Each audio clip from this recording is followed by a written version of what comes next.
We're talking Nigeria all the way. Now, this decline, as we see in Nigeria's overall inflation rate, which is by 10% according to the latest data from the National Bureau of Statistics, is seen as a positive sign for the country's economy. However, food prices continue to soar, putting a strain on consumers' purchasing power. This means that the prices of essential food items such as bread, cassava flour, meat, fish, rice, vegetables, and the likes have continued to rise, making it increasingly difficult for many Nigerians to afford basic necessities. With government interventions, the fight against insecurity, reduction in energy cost, appreciation of the naira and harvest season, Nigerians still pay more for food and non-food items. The persistent high prices are concerning as they are having a significant impact on the well-being of the population, particularly the low-income groups. This morning, we're joined by Basil Abia, who is the co-founder Veriv Africa. Thank you so much for joining us. Mr. Basil? Yeah, can you hear me? Okay, yes, we can hear you now. Thank you so much. Sure. Of course. I want to believe we have Felicia.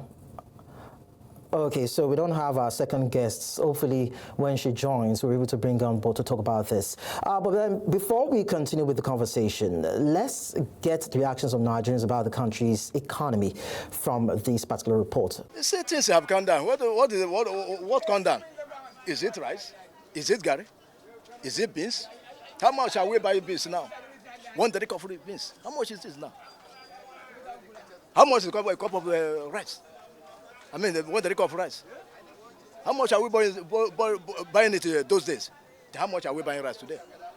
Bag of rice, beans, a lot of things, food. Even going for Christmas, like usual before, you can go to Christmas, you buy a lot of things, bag of rice. Now, even buy half bag of rice now, it's a big problem to our economy now. To buy even food for feeding itself. I know a lot of family, a lot of neighbors that I cannot afford 1 naira again. These are people that were doing good, doing better because of the hardship everywhere. Anywhere you go, nothing is really working out. Things are getting worse every day. There are some people here that no matter how they work, they still can't eat 2 square meal a day. They still can't eat 2 square meal a day. They eat once because of the way things are just thinking about family, thinking about that. Even just to buy beans alone, just only beans, is about 100 and something thousand. Just a bag of rice is 100 and something from 30 something. From 30 something, he entered 40,000 and the government said they will do something about it. For that 40, he entered 80. 80 and we are still bragging. Now it's 100 and something. That is bag of rice. That is how they are selling it. In some other places, it's costlier than that. I'm talking about my own area. Economic of Nigeria, it don't tire us because things are too expensive, especially this tomato and pepper and onions. Now don't they go up? Now they nearly buy tomato 1 basket 50,000. Before it came down like 30,000, 35. Now it's almost 50,000. Things too cost. Making government help us. First and foremost, what they will reduce is the rate of the dollar. Because I believe if the dollar is balanced, everything will be okay. Because many of us, we might say we are capable of affording what we want, but there are so many people outside there which they cannot even. So I believe there is a many way government can help. In the area of opening the borders, when they open border, everything will be okay. People now are suffering, running. We go to desert now, you see how people are trying to escape. We go to airport, you see population. The place that they are running to, they're not really treating them nice because they know that our country is not good. And they are using that against us, that we are learning from our country and coming to their own country to spoil it. Meanwhile, we are having a bad government. So what they are doing to us is really affecting us, both physical and outside there, everywhere. They are even giving us bad name outside there. Anywhere you travel to, whether you are a Nigerian person, you will face a lot of problems. Once you just hear you are in Nigeria, they will say, okay, see them, corrupt people, they don't come scam us. And it's really bad, it's really bad. Most of us that are here, it's just that we haven't gotten the opportunity to live. That's why we are just still around. So the government should do something about it. And that is a cross-section of Nigerians sharing the view and experience as regards the 10% drop in inflation according to the NBS, that is the National Bureau of Statistics. So I'll bring Basil into this and get his thoughts on this. Of course, watching the video, it seems as though that Nigerians are not impressed by that news of the rebasing and the eventual outcome, a 10% drop. How do you feel about these things that you hear? So first and foremost, let's look at the economic statistics. What happened with the new rebasing, CPI rebasing, is just a change of the price and the weight reference periods. And when you do that, most likely you're going to get a reduction in the numbers. Also, looking at the weighting, especially the weight sizes of all of the weight categories, like you know, the CPI rebasing meant that the MBS had to switch to the 2018 COICOP framework. And now the COICOP framework basically is saying that Nigeria has to include as many price products as possible in its composite price index basket. And Nigeria, of course, increased that from 740 to 934 price products. So with over 934 price products, what happens is a dilution, especially for the weight categories that already have quite a lot of impact. So an example would be the food weight class. The food weight class, using the Nigeria Living Standard Survey that was carried out in 2023, had to reduce from 51%, which was the old 2009 CPI framework, to the new 2024 CPI framework. So that reduction was from 51% to 40%. As you know, the biggest driver of inflation for the last 15 years has been food prices. So if you're reducing the weight that you categorize for food from 51% to 40%, what happens is that there's a dilution. And we saw that dilution in the current 24.48% headline inflation rate that the MBS is reporting. We also saw that for the food inflation sub-index, where there was a reduction from over 39% for December 2025 to January 25, using the rebased CPI number to over 26%. So what you're seeing basically is a statistical adjustment of how Nigeria's inflationary trend is recorded. But there's no disinflation trend that has been recorded yet, which means that we haven't seen an inflection point, or have we seen a deceleration in aggregate prices in the macroeconomy. What has happened is that both the price reference period and the weight reference period have changed. They have changed from 2009 to 2023 and 2024. So the weight reference period is 2023 using the Nigerian Living Standard Survey, and then the price reference period is 2024. And with those adjustments, like I mentioned, you're going to get a dilution, and that's basically what we're seeing here. So a reduction in inflation as reported by the CPI rebasing doesn't necessarily mean that Nigeria is currently recording a disinflation. It just means that the reference periods for calculating inflation has now changed. And like always, when that change happens, it tends to reduce. Okay. All right. So I understand that Felicia Awolope, who is the investment research analyst at Meristem Securities Ltd, is also online. Thank you so much for joining us. I'd like to get your reaction to these. Just, building on what he has said, for what we are seeing, the rebased figures cannot be compared to the previous figures. So we literally can see that inflation reduced from 34% to 24%, seeing that the two figures are not gotten from the same, using the same methodology. So if you use the new methodology to, maybe try and calculate inflation figures for last year, you probably will not be getting 34%. You probably will be getting something closer to the 24.48% that we're currently recording. So the two figures are not comparable. So we literally cannot see inflation reduced. Based on this new methodology, inflation is now at 24%. Doesn't mean inflation rate decline, doesn't mean the rate of increases in price levels decline, and that is why we are not seeing any reflection in prices. To be honest, price level is meant to be what will determine inflation figures. So if inflation had declined, it should have already been reflected in what prices of goods and services would be in the economy.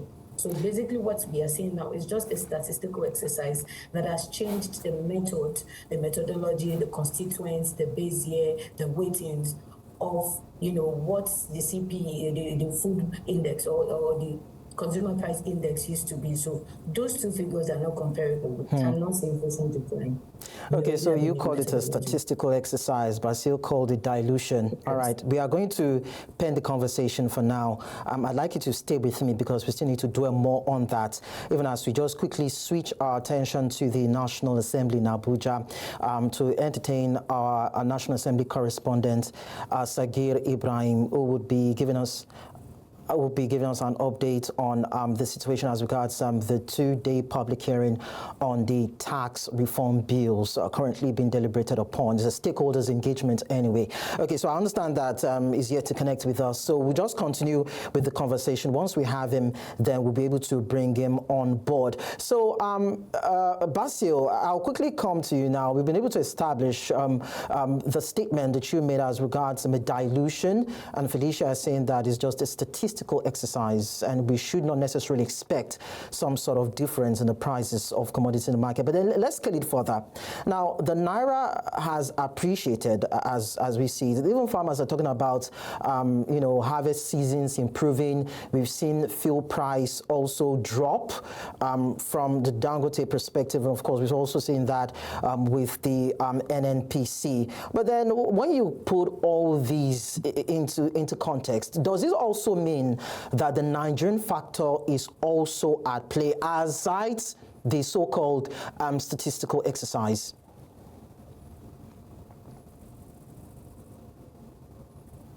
Basil. Can you hear me? Sorry. Yeah, go ahead. Like Felicia mentioned, and like I mentioned earlier, the statistical adjustment will need some time to record any form of disinflationary trend. Yes, we are seeing certain reductions in prices across foreign exchange as well as PMS. But again, you have to be able to contextualize what it was prior to the spike. And when you do that, when you also add to the fact that the minimum wage adherence across board has not happened, then it's really hard to see whether a deceleration is going to really suffice, because Nigerians are still within the range of 33,000 naira per month minimum wage. Most Nigerians, especially the civil servants, are within that range. Most Nigerians who are outside of the civil service range are also finding it difficult to scale their income. So you find a way to decelerate inflationary trends when there is an aggregate increase in income or an aggregate reduction in price level.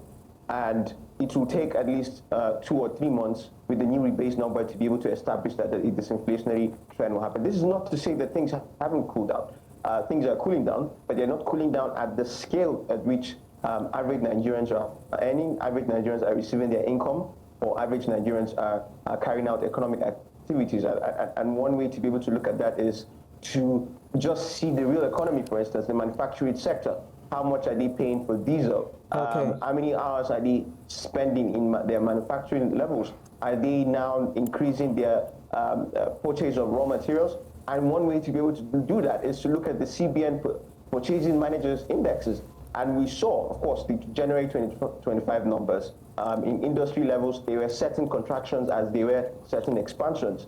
And in fact, in the services sector, there were 10 subdivisions that recorded contractions, further contractions again. So when you look at this data, it's a wait-and-see approach that should be. And that's why I'm really worried that economists and analysts that should know better are hurrying themselves to mentioning that we are now at Uhuru. We are not yet at Uhuru because we just finished a very important statistical adjustment, and we have to be able to wait and look, and those things are, and the major reason why I'm saying a wait-and-see approach and caution should be spelled out now is because if you look at the foreign portfolio investments numbers, that flow is decelerating as well. If you also look at the fact that some tariff adjustments internationally are going to happen. Okay, Basil. And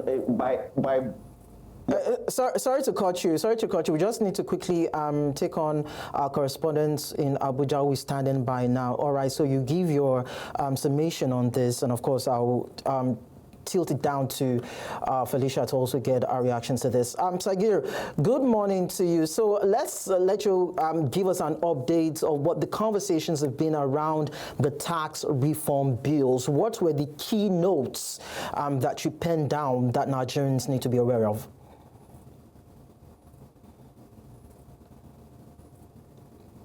In an interesting week, interestingly, here at the National Assembly, of course, you know, on Monday it started with the Senate Committee on Finance commencing the public hearing on the various tax bills. They finished theirs on Tuesday.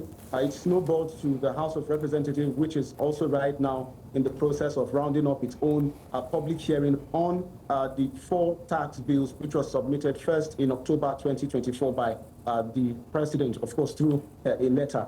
Well, the issues remains pretty much the same. Concerns and issues around certain clauses and areas in the tax bill that doesn't sit well with different organizations, groups, and the likes. It's been an interesting few days. Some of these organizations, for example, the Chartered Institute of Taxation, of Nigeria, the Chartered Institute of Banking in Nigeria, the Association of National Accountants of Nigeria, the Christian Association of Nigeria, the Kano State government, is also somewhere in the mix. The League of Northern Democrats is also somewhere in the mix. All of these organizations, individuals, and civil society have had one or another, reservation pertaining to certain sections. One had spoken about, a particular clause that spoke about inheritance tax, which of course they couldn't go into elaboration on because of the 3 minutes that was given to each and every member who was going to be presenting that, on each day to speak. So this sort of trickles down the ability to, expatiate of some of these issues. But by and large, the public hearing has been on, and it is expected to continue at 12 noon today, and hopefully much of the proceedings will be communicated as it happens.